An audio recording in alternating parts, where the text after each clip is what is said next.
रसूलुल्लाह सल्लल्लाहु अलैहि वसल्लम की जिंदगी का सबसे मुश्किल दिन ताइफ का दिन था, जिसमें ताइफ के लोगों ने इतने पत्थर मारे कि आप सल्लल्लाहु अलैहि वसल्लम के जूते खून से भर गए। लेकिन जब ये सब कुछ होने का थोड़ा भी चांस था तो आप सल्लल्लाहु अलैहि वसल्लम को ताइफ जाने की जरूरत क्या थी? ये मुसलमानों की तारीख के सबसे बड़े दिन हिजरत की कहानी है।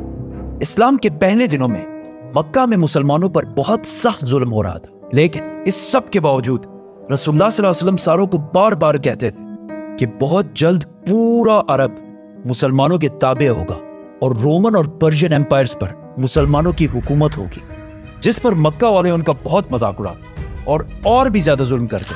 लेकिन ये सब रसूलुल्लाह सल्लल्लाहु अलैहि वसल्लम का कुछ भी नहीं बिगाड़ सकते, क्योंकि मक्का के दो बहुत स्ट्रांग लोग हमेशा रसूलुल्लाह सल्लल्लाहु अलैहि वसल्लम को सपोर्ट करते थे। अबू तालिब आप सल्लल्लाहु अलैहि वसल्लम के चचा और खदीजा आप सल्लल्लाहु अलैहि वसल्लम की जोजा। आखिर मक्का वालों ने तंग आकर रसूलुल्लाह सल्लल्लाहु अलैहि वसल्लम के पूरे खानदान बनु हाशिम का बाइकॉट करने का इरादा किया कि ना इनसे कोई कुछ खरीदेगा, ना कुछ बेचेगा और ना इनसे कोई रिश्ते बनाएगा, जिससे रसूलुल्लाह सल्लल्लाहु अलैहि वसल्लम का पूरा खानदान मक्का के साइड में शाब अबी तालिब में रहने पर मजबूर हुआ।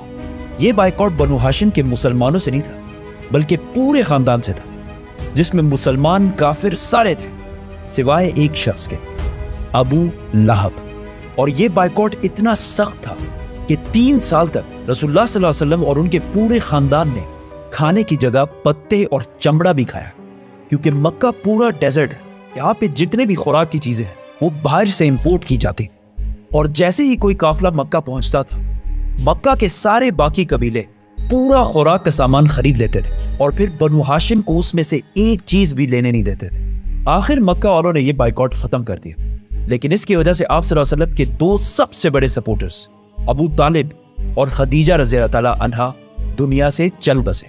तो अब रसूलुल्लाह सल्लल्लाहु अलैहि वसल्लम को मक्का में प्रोटेक्ट करने वाला कोई भी नहीं रहा, और अबू तालिब के वफात के बाद बनु हाशिम का नया सरदार अबू लहब बना, जो रसूलुल्लाह सल्लल्लाहु अलैहि वसल्लम का चचा होने के बावजूद मक्का में आप सल्लल्लाहु अलैहि वसल्लम के सबसे बड़े दुश्मन थे। अबू लहब ने सरदार बनते ही आप सल्लल्लाहु अलैहि वसल्लम की मक्का की सिटीजनशिप खत्म कर दी। तो अब रसूलुल्लाह सल्लल्लाहु अलैहि वसल्लम मक्का में बिल्कुल भी सेफ नहीं रहे। लेकिन अल्लाह की तरफ से वही हुक्म था कि इस्लाम को हर तरफ फैलाना है, और कुरान में भी बार बार आप सल्लल्लाहु अलैहि वसल्लम को मूसा अलैहिस्सलाम और इब्राहीम अलैहिस्सलाम के स्टोरीज से मोटिवेट किया जा रहा था। आखिर नबूवत के 10 साल बाद आप सल्लल्लाहु अलैहि वसल्लम ने डिसाइड किया कि वो अब मक्का से बाहर जाकर इस्लाम की दावत देंगे, और ज़ैद बिन हारिसा के साथ ऑलमोस्ट 100 किलोमीटर का रास्ता बिल्कुल पैदल तय किया।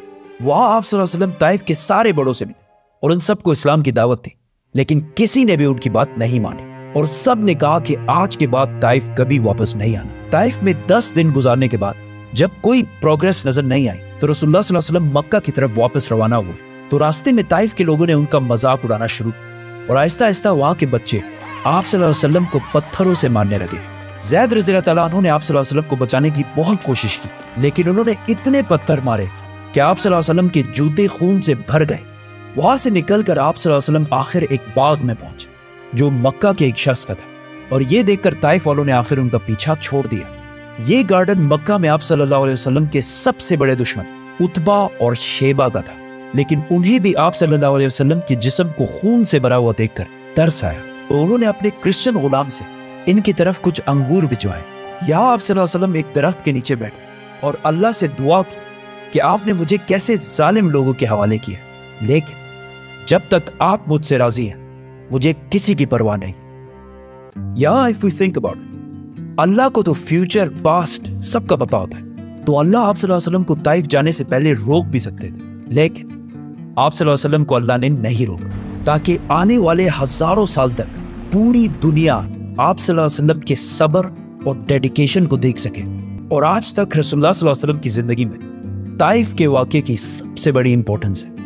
जैसे ही वो गुलाम रसूलुल्लाह सल्लल्लाहु अलैहि वसल्लम के पास आया तो आप सल्लल्लाहु अलैहि वसल्लम अपने सारे गम भुलाकर उसे भी इस्लाम की दावत दी, और उससे पूछा कि तुम कहाँ से हो? तो उसने कहा मैं नैनवा से हूँ। रसूलुल्लाह सल्लल्लाहु अलैहि वसल्लम ने उस गुलाम से कहा अच्छा तो तुम मेरे भाई यूनुस अलैहिस्सलाम के शहर से, वो भी नबी थे और मैं भी नबी हूँ। ये सुनकर उस गुलाम ने रसूलुल्लाह सल्लल्लाहु अलैहि वसल्लम के हाथों को छूमा और इस्लाम कबूल कर लिया। इस सब से दूर खड़े उतबा और शेबा ने यह सब कुछ देखा और कहा लो हमारा ये गुलाम भी गया। वहां से आप सल्लल्लाहु अलैहि वसल्लम रवाना हुए तो वहां जिब्राइल अलैहिस्सलाम पहाड़ों के फरिश्ते को लेकर हाजिर हुए और कहा कि अगर आप हुक्म दें तो हम इन सब को पहाड़ों के दरमियान पीस कर रखते। लेकिन आप सल्लल्लाहु अलैहि वसल्लम ने कहा कि नहीं, इनकी औलाद में से जरूर कोई मुसलमान होगा। और आप सल्लल्लाहु अलैहि वसल्लम ने इतने सख्त जुल्म के बाद भी इन सबको माफ कर दिया। मक्का वापस आते हुए आप सल्लल्लाहु अलैहि वसल्लम ने रास्ते में जिनों के एक ग्रुप को भी इस्लाम की दावत दी और उन्होंने भी इस्लाम कबूल कर लिया। जैसे ही आप सल्लल्लाहु अलैहि वसल्लम मक्का के करीब पहुंचे तो उन्हें पता था कि अब वो मक्का के सिटीजन नहीं रहे, तो उन्होंने मक्का के कुछ लोगों से मक्का के अंदर रहने के लिए पनाह मांगने की कोशिश की, जिस तरह आज किसी दूसरे मुल्क का वीजा मांगते हैं। पहले 2 लोगों ने पनाह देने से इनकार कर दिया, लेकिन तीसरे मुतइम बिन आदी ने रसूलुल्लाह सल्लल्लाहु अलैहि वसल्लम को पनाह दी। ताइफ के इतने बुरे एक्सपीरियंस के बाद भी रसूलुल्लाह सल्लल्लाहु अलैहि वसल्लम को कोई फर्क नहीं पड़ा और उन्होंने इस्लाम फैलाने का काम जारी रखा। हर साल पूरे अरब से हजारों लोग मक्का हज करने के लिए आते थे, तो रसूलुल्लाह सल्लल्लाहु अलैहि वसल्लम सिर्फ रात के अंधेरे में इनके कैंप्स में जाते और इन्हें इस्लाम की दावत देते थे। लेकिन इस सब से भी बहुत कम लोग इस्लाम की तरफ आते, क्योंकि जब भी आप सल्लल्लाहु अलैहि वसल्लम इस्लाम की दावत देते तो अबू लहब, आप सल्लल्लाहु अलैहि वसल्लम के चचा, उनके पीछे पीछे जाते और सबसे कहते कि इनकी बात ना मानो। ताइफ के अगले साल जब रसूलुल्लाह सल्लल्लाहु अलैहि वसल्लम इन कैंप्स में गए तो वहां मदीना के 6 लोगों से मुलाकात हुई। जैसे ही आप सल्लल्लाहु अलैहि वसल्लम ने इन्हें इस्लाम की दावत दी तो उन्होंने आपस में कहा कि क्या ये वही पैगंबर तो नहीं है जिसके बारे में यहूदी हमें बहुत सालों से कह रहे हैं। अब ये किसी को पता नहीं था, पिछले 1000 साल से अल्लाह यहूदियों के जरिए मदीना वालों के दिमागों को ट्रेन कर रहा था कि बहुत जल्द मदीना में एक पैगंबर आने वाले हैं। मदीना के इन 6 लोगों ने डायरेक्ट इस्लाम कबूल कर लिया और वापस जाकर मदीना में इस्लाम को फैलाना शुरू किया, जिसकी वजह से अगले साल मदीना से 12 लोग इस्लाम कबूल करके आप सल्लल्लाहु अलैहि वसल्लम के पास आए और आहिस्ता आहिस्ता इस तरह मदीना में हर घर तक आप सल्लल्लाहु अलैहि वसल्लम का नाम पहुंचने लगा।